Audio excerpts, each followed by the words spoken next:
আসসালামু আলাইকুম রহমতুল্লাহ। আমরা 3 দফা দাবি নিয়ে আজকে স্বরাষ্ট্র মন্ত্রণালয় ঘেরাও করেছি।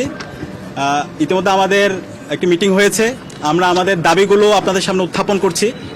আমাদের 1 নম্বর দাবি, আমাদের ভাই উসমান হাদির উপর গুলিবর্ষণের সঙ্গে জড়িত প্রত্যক্ষ হামলাকারী, পরিকল্পনাকারী ও সহায়তাকারী সকল সন্ত্রাসীদেরকে গ্রেপ্তার করতে হবে।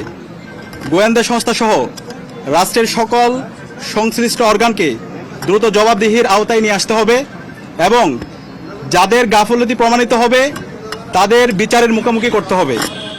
একই সঙ্গে যারা এই হামলাকে সমর্থন জুগিয়েছে, হাদি ভাই এবং জুলাই বিপ্লবীদের হত্যাযোগ্য করে তুলেছে, সেই কালচারাল ফেসিস্টদেরকে সামাজিকভাবে বয়কট করতে হবে। এইসব ব্যবস্থা অনতিবিলম্বে দৃশ্যমান করতে হবে।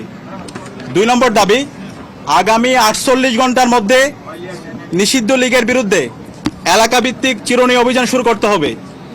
নিষিদ্ধ ঘোষিত সংগঠনের বিভিন্ন স্তরের সকল সন্ত্রাসীদেরকে গ্রেপ্তার করতে হবে এবং সব ধরনের অবৈধ অস্ত্র উদ্ধার করতে হবে। এই বিষয়ে সরকারের অবহেলা আমরা সহ্য করব না।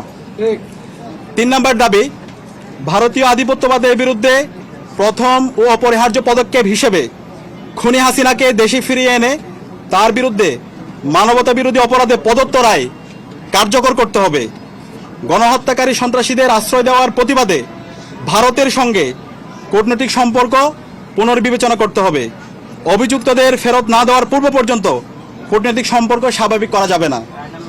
এই দাবি অনতিবিলম্বে না মানা হলে এবং আইন শৃঙ্খলা পরিস্থিতি দৃশ্যমান পরিবর্তন না দেখাতে পারলে স্বরাষ্ট্র উপদেষ্টা, আইন উপদেষ্টা এবং পররাষ্ট্র উপদেষ্টাকে পদত্যাগ করতে হবে।